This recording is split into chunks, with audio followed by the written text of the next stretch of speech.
Hey guys, this is Shane with DnSAdventures, and today we're going to be showing you how to keep all your devices connected to the internet while you're on the road.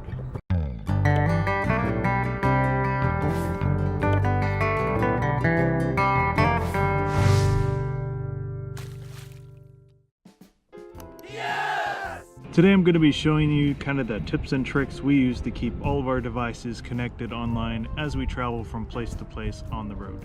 This is just going to be a brief overview. If you want more details than what I'm explaining in this video, go ahead and go to our blog post located on DnSAdventures.com. I guess my very first tip is to be flexible on your location. If you have this location in mind, this beautiful spot right along the beach, and it's either one, super crowded, or two, is in a remote location where no one else is at, odds are signal might not be there for your full-time job. So in that case, I'd really recommend being flexible on the location you go to. We try to get in a general area to where we want to go visit, whether that be a national park, whether that be a state park, anywhere where we want to go check out. We try to get a campground in the local vicinity, but not necessarily at the state park or at the national park.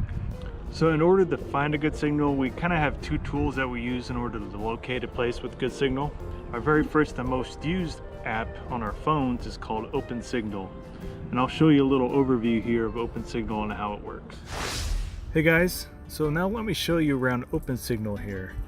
One of the first things you notice at the very top is that you can figure out which operator you're going to be using, whether you have Verizon, T-Mobile, AT&T, Sprint, Boost Mobile.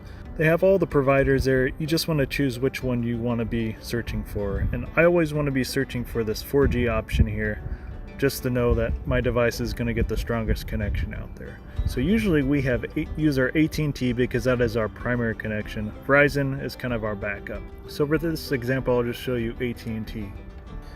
So if we zoom in here, this is in southern Alabama. Deanna and I were trying to decide if we wanted to go stay on Dauphin Island itself or find an RV park maybe north of it with better cell signal.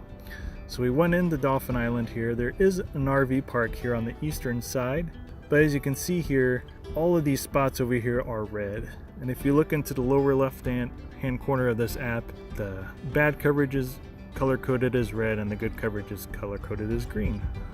So you go down here, and obviously that may not be the best choice. Fairly simple app to use.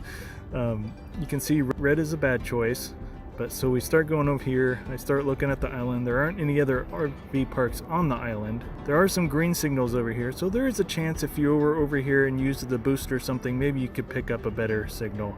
But we didn't want to chance that since we do work full-time on the road. So I start going up here looking for other areas that have green sections.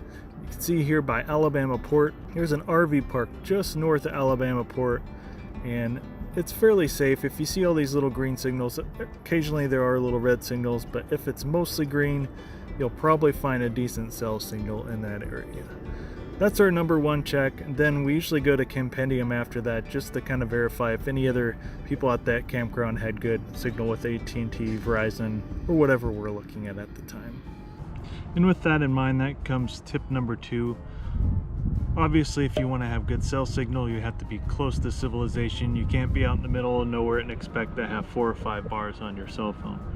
So if you want to have a good signal, either be close to a city, a town, or be close to a major interstate or a major road that might have some better cell signal. Another app or website we like to use is called Campendium.com. And although Campendium.com is more of a website for campground reviews, they also have a little snippet in there for the different cell signals that people have reported, like how many bars they have on Verizon, AT&T, T-Mobile, etc. at that specific campground. Although Compendium is very helpful in order to find a kind of a general idea of how good the signal is going to be in the area, it's not very reliable on exactly how strong that signal is going to be. For an example, we went to a campground that had someone listed 3 bars of AT&T on their cell phone. We went there and we were only getting like 3 or 4 megabits per second download, which for some people that might be good enough, but for 2 full-time jobs on the road, it's not nearly as strong of a signal as we need it to be. So in that case, we had to use our booster or external antenna to help boost that signal to get it to where we needed it to be.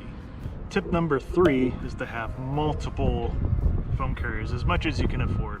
We only have AT&T and Verizon, but if we could afford T-Mobile, Sprint, anything else to add in those little, if you look at a coverage map, anything that'll help you fill in all the gaps along the country, that will definitely help you in your journey across the United States. That brings us to our next subject. What carriers do we use? What do Deanna and I use as our cell phone carriers in order to get signal while we're on the road?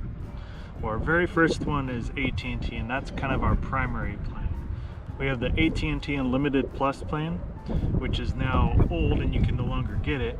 And luckily, thanks to Technomadia or rvmobileinternet.com, they gave us the heads up and they said that plan was going away to be replaced with a different AT&T plan, and we got that plan right before they got rid of it.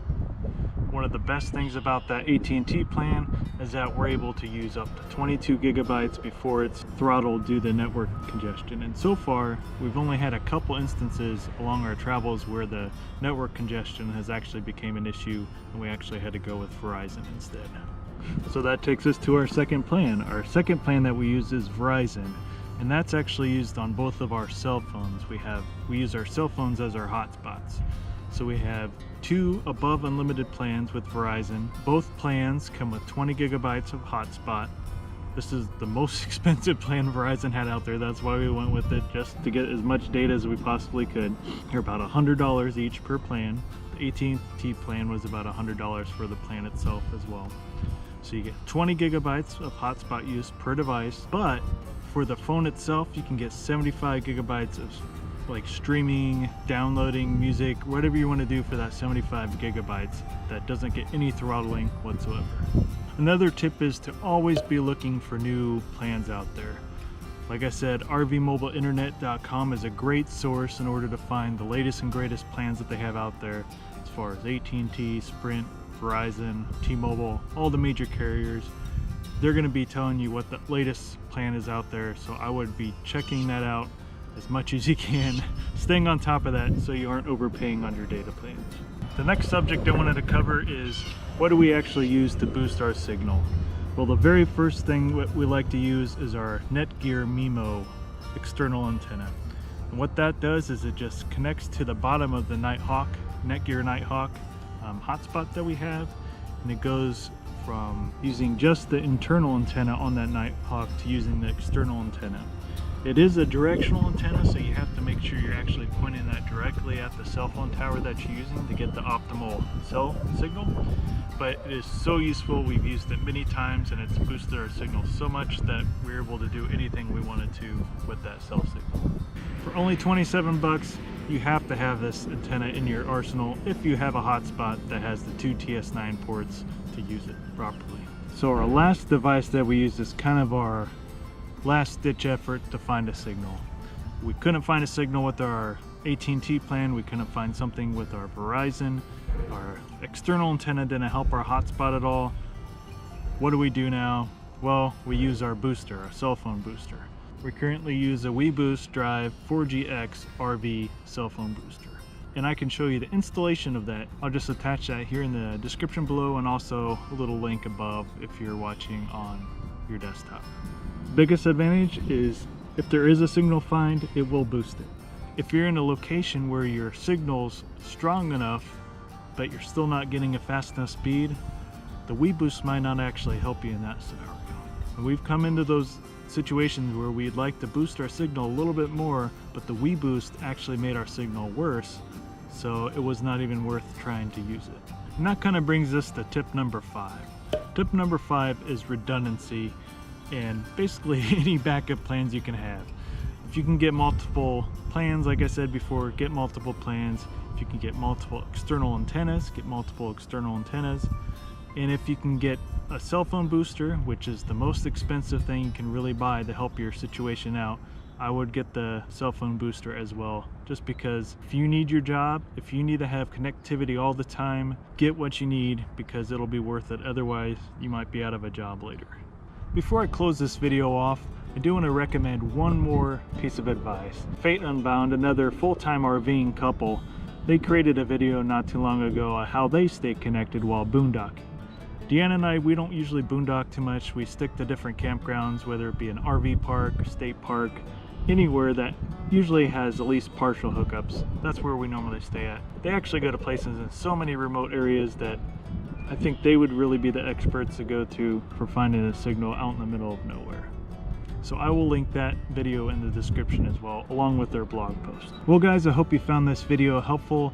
It's how we find our cell signal on the road. We've been on the road for about 8 months now, and we haven't had a single issue of having to move our RV to another spot in order to find signal. So I think we've gotten pretty good at it. It doesn't mean it's a foolproof way of finding signal. I'm sure we'll run into a situation where we were wrong.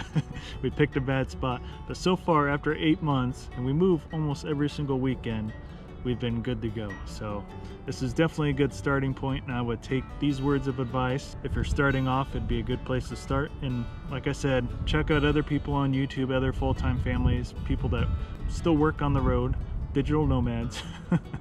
Keep on looking out there, and I'm sure there'll be new ideas and new technology out there to help you stay connected.